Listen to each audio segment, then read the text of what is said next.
Coucou tout le monde, bienvenue dans cette nouvelle vidéo.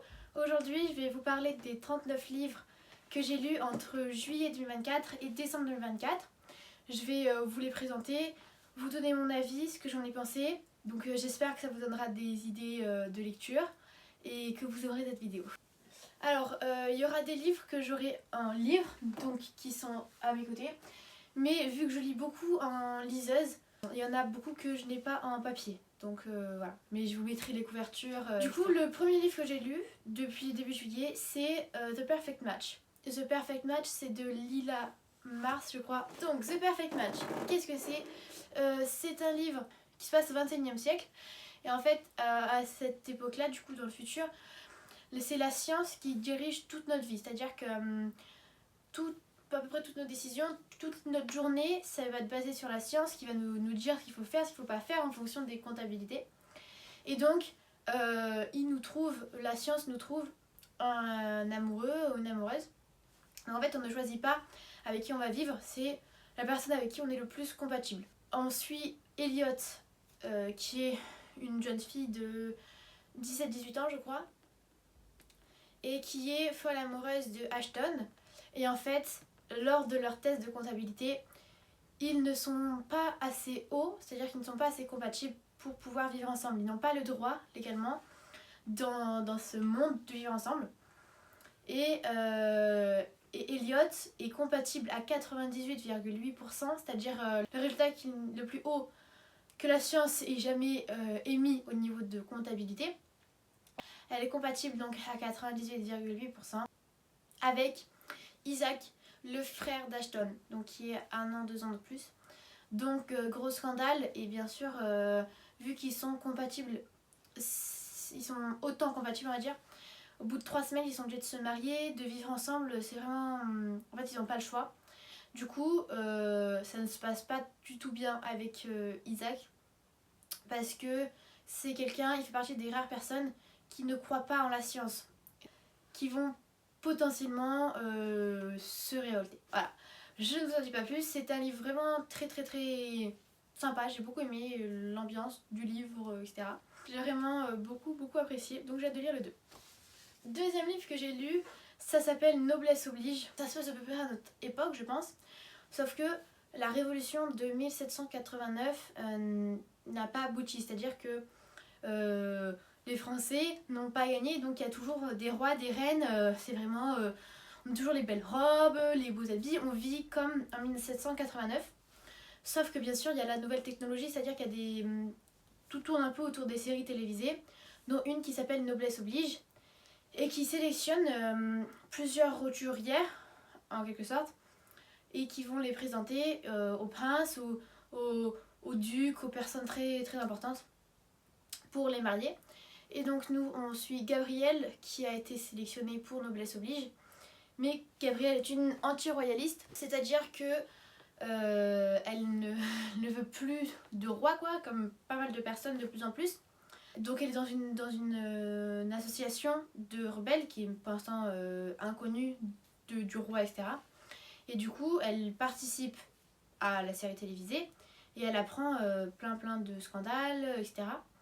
Et alors le début j'ai beaucoup aimé, j'aime bien moi tout ce qui est médiéval, roi et reine, tout ça j'aime bien. La fin j'étais très déçue, jamais j'aurais écrit ça, donc je lui ai mis 3 étoiles. Alors ensuite j'ai lu une série qui s'appelle À Contresens, donc vous avez sûrement déjà entendu parler. Donc j'ai les 6 tomes ici parce qu'il y a 6 tomes à peu près entre 200 et 300 pages. Voilà, donc c'est écrit par Mercedes Ron. Ça a été adapté en film, donc il y a le 1 qui est sorti en 2023 de film, 2024 je sais plus. Le 2 est sorti le 27 décembre, là, tout récemment. Vous avez peut-être déjà vu, je sais pas, c'est ma série préférée, mes livres préférés, vraiment j'adore cette série. En fait je l'ai relue parce que je l'avais lu en février-mars je pense 2024. Et franchement c'est incroyable, donc si vous connaissez pas, c'est l'histoire... de Noah et de Nicolas. Et en fait, la mère de Noah s'est remariée avec le père de Nick qui est millionnaire. Donc Noah déménage, elle habite au Canada, déménage pour venir vivre chez les Lannister. Et bien sûr, elle rencontre Nick Leister et ils ne s'entendent pas, voilà. Mais ils finissent quand même par tomber amoureux, bien sûr. C'est le but d'une romance. Non, c'est très très sympa. Moi, j'adore beaucoup lire ces livres. D'ailleurs, j'ai relu le 1, le 2 et le 3. Je les ai lus 2 fois entre juillet et décembre. Et je vous encourage vraiment à les lire. Si vous n'avez pas vu les films, lisez d'abord les livres parce que c'est beaucoup plus de détails et on comprend mieux, je pense. Et après, regardez les films qui sont aussi très très bien. Donc voilà. Alors ensuite, j'ai lu une trilogie qui s'appelle My Dilemma is You. Mon dilemme est toi, quoi. Et j'ai été très déçue. Je n'ai pas du tout aimé. Ça parle d'une fille qui s'appelle Chris et d'un garçon qui s'appelle Cam. Et c'est le truc super cliché. Oh, ils se séparent, ils se remettent ensemble, ils se séparent, ils se remettent ensemble, ils se reséparent, ils se remettent ensemble. Il y a une autre fille, elle déménage, elle revient. Franchement, j'ai trouvé qu'il n'y avait pas de. Je sais pas, ça m'a donné aucune émotion à part que j'en avais marre et que j'avais absolument pas envie de le lire. J'ai mis 3 ou 2 étoiles au premier, je crois. Pareil au deuxième, et le troisième, je crois que j'ai carrément mis 1 étoile. Non, j'ai vraiment pas du tout aimé. Alors, si vous avez envie de le lire, bah, tentez, hein, peut-être que vous allez aimer. Mais voilà, je trouvais que ce livre et cette histoire n'avaient pas lieu d'exister. Ensuite, j'ai lu la série Three Dark Crowns de Kendall Blake. J'ai fait un booktube déjà sur cette série, alors n'hésitez pas à aller la regarder. Donc, cette série, je vais juste faire un petit résumé, hein, mais allez voir le booktube parce que c'est vraiment une série incroyable. En fait, ça se passe sur une île qui s'appelle Fenbyrn. Et le topo de l'histoire, c'est que sur Fenbyrn, depuis des générations et des générations, il y a des dons. Donc on peut être naturaliste, on peut être empoisonneur, on peut être élémentaire, on peut être guerrier, ou alors on peut être voyant. Et donc en fait, ce qui se passe, c'est qu'à chaque génération, la reine donne naissance à des triplettes, 3 filles, qui ont des dons du coup. Et jusqu'à leurs 6 ans, elles vivent ensemble. À leurs 6 ans, elles sont séparées et elles sont envoyées dans les plus grandes familles de leurs dons. Donc l'élémentaire dans la plus grande famille des élémentaires, etc. Et à leurs 16 ans, elles ont un an pour s'entretuer. Et du coup, celle qui reste devient la reine. Voilà. Et c'est très sympa. Il y a plein de rebondissements. Il y a 4 tomes. C'est une longue série. Il y a 4 tomes plus un 5e où il y a 2 petites histoires. Une histoire qui se passe quand les filles sont jeunes. Et une histoire qui se passe il y a des années, des siècles auparavant, l'histoire actuelle. Et donc dans Three Dark Crowns, on suit la génération de Mirabella, Katharine et Arsinoé, donc les 3 filles, une d'entre elles va devenir reine. Voilà. C'est aussi très attachant, toute cette histoire de pouvoir, de dons surréalistes. Et j'ai adoré. Je vous invite vivement à aller regarder le booktube que j'ai fait dessus. Ensuite, j'ai lu Lakestone de Sarah Rivens, donc c'est l'autrice de Captive. Pareil, j'ai fait un booktube sur Captive. Je vous mets le lien et allez le voir. Pareil, c'est une série que j'adore aussi. Donc Lakestone, c'est dans le même univers que Captive, mais ce ne sont pas les mêmes personnages. Donc Lakestone, c'est une personne, alors son nom c'est Kyle Lakestone, c'est un mercenaire, donc c'est une personne très complexe qui est payée pour tuer des gens. Voilà, c'est très violent et horrible, donc si vous êtes sensible, ne regardez pas vraiment. Lakestone, c'est un peu 2 fois pire que Captive. Donc si vous êtes sensible et que vous aimez pas la dark romance et tout ce qui est violent, en fait, ne lisez pas. Hein. Après, c'est un super livre, il fait genre 1000 pages ou un truc comme ça. Et en fait, Kyle Lakestone a une mission, il doit kidnapper, on va dire ça, il doit kidnapper Iris. Et en fait, on va petit à petit connaître Lakestone, qui est très complexe. Et donc on est dans le monde des mercenaires, des trafics, il y a des morts, des bagarres, de l'action, des rebondissements, du suspense, tout ça, c'est très sympa, c'est une dark romance vraiment que j'ai adoré. Ensuite j'ai lu les 4 saisons de Morgane Moncomble, je sais pas si vous connaissez, mais donc le 1 c'est Un automne pour te pardonner, le 2 Un hiver pour te résister, le 3 Un printemps pour te succomber, et le 4 Un été pour te retrouver. Et en fait, le 1, on suit Camélia et Lou, et en fait c'est une histoire d'enquête, parce qu'il y a eu au début tout début de l'histoire, quelqu'un meurt et on découvre des choses tout au long de l'histoire. Il y a plein de rebondissements, très sympa. C'est mon deuxième préféré de la série. Le deuxième, on a Orion et Lily, je crois. Je ne me rappelle plus. Je crois que c'est ça. Donc, qui sont des patineurs artistiques à très haut niveau et qui sont amenés à vivre ensemble. Et ils ne s'entendent pas du tout, du tout.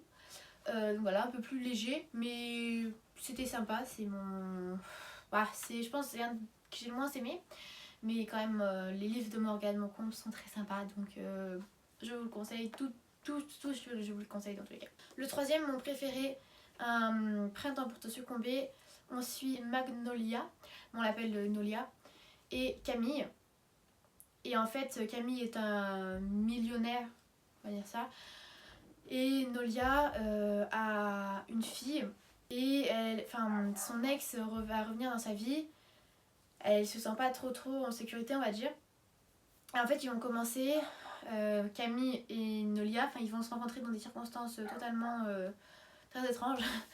Et ils vont décider de se mettre ensemble, mais pour de faux quoi. En gros, c'est du fake dating, donc c'est ma préférée.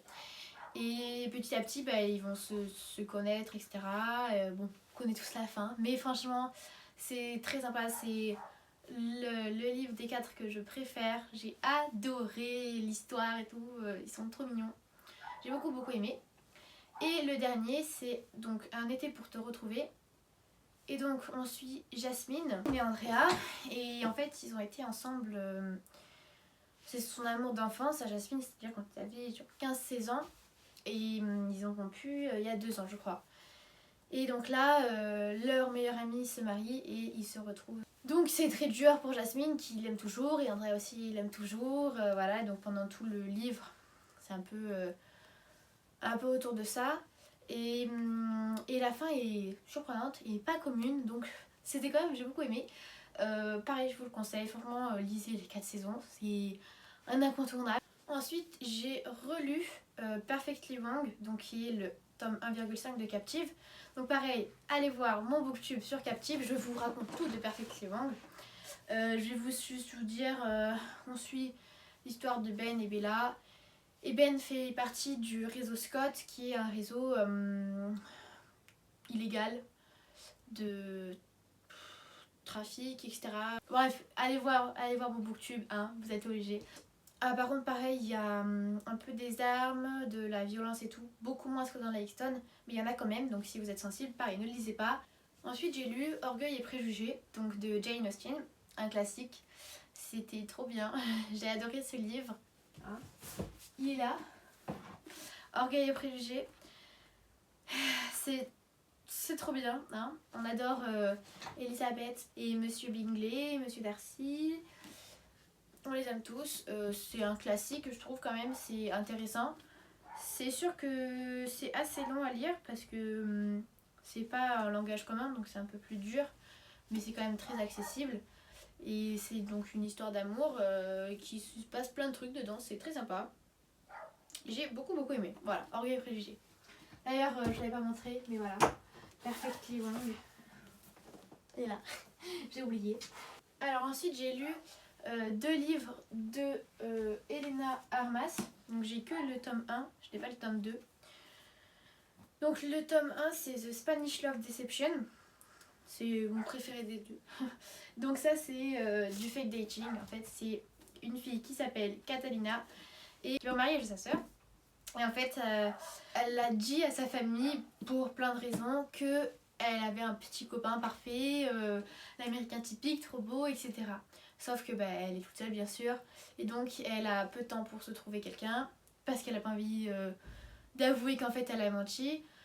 Et donc, son patron, qu'elle déteste depuis le début, qui est archi relou et super énervant, se propose pour ce rôle quand il entend elle et sa meilleure amie en parler. Et donc ils vont en Espagne et pareil, c'est du fake dating, donc c'est très drôle et j'adore. Franchement, c'était trop bien. Et donc le tome 2, c'est The American Roommates Experiment. et j'ai pas aimé. Dès le début on savait qu'ils allaient finir ensemble et enfin je sais pas, on attendait. C'était trop long.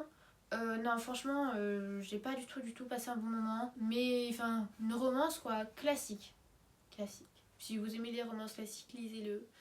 Mais le 1 est vraiment super. Voilà. Ensuite, j'ai lu la trilogie To All the Boys I've Loved Before. Donc le tome 1 To All the Boys I Loved Before, donc à tous les garçons que j'ai aimés.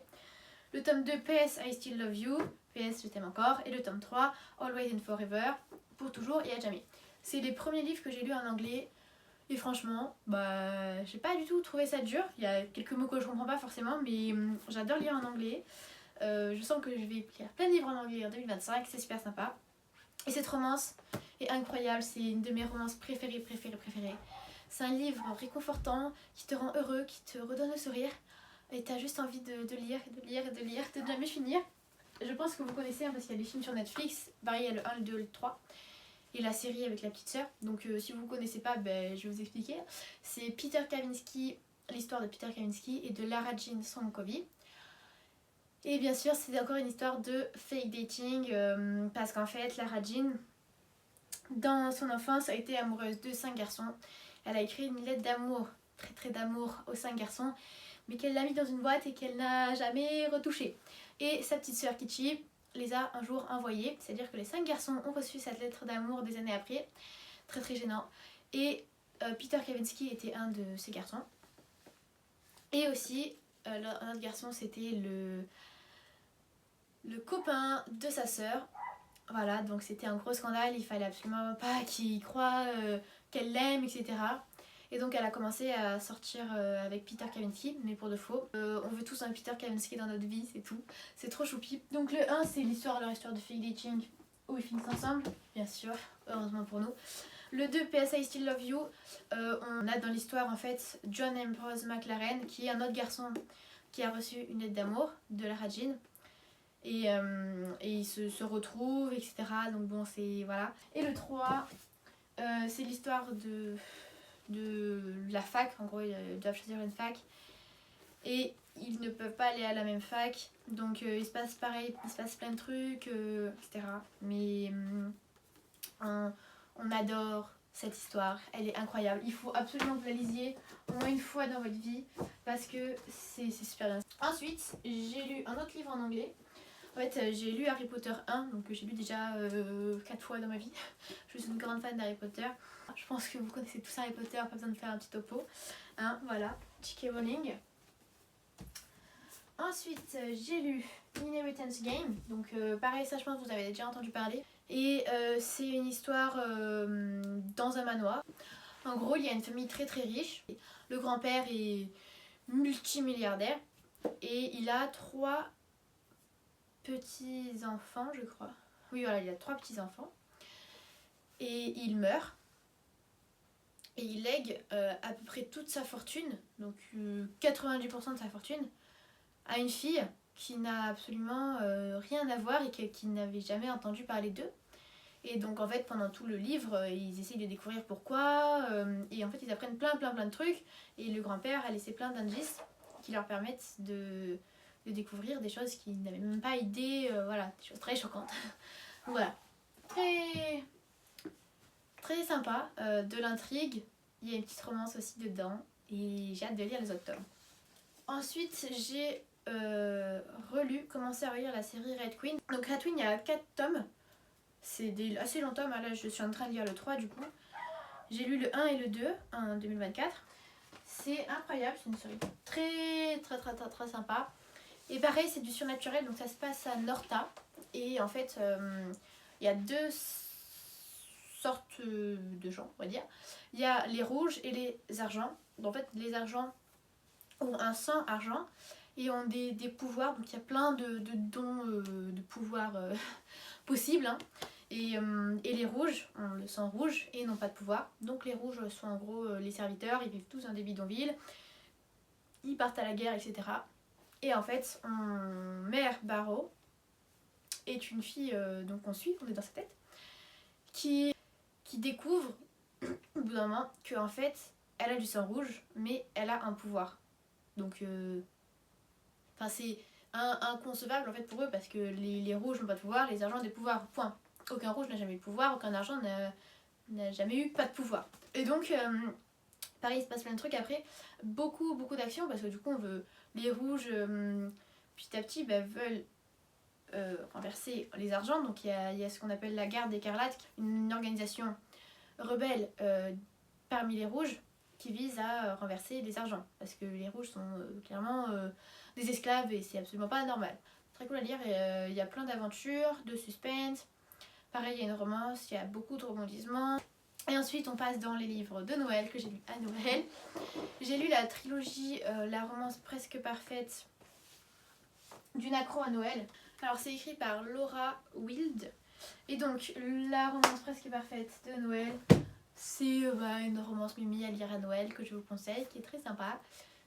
Donc on suit Zoé, qui est une fan inconditionnée de Noël. Son travail c'est de faire des décorations de Noël, de décorer les sapins de toutes les grandes entreprises.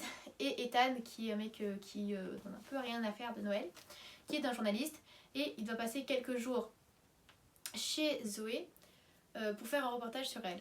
Donc voilà. Et il y a le tome 2, un mariage presque parfait d'une accro à Noël. Et le tome 3, un bébé presque parfait. Le 2 et le 3, je les ai un peu moins aimés. Bon, après c'est prévisible, hein, mais bon, c'était quand même sympa, assez rapide à lire, donc voilà. Lisez ça à Noël, hein, ça fait toujours plaisir. Et enfin, le dernier livre, j'ai lu L'effet boule de neige, qui est pareil, une romance de Noël. C'est trop mignon. J'ai juste trop aimé.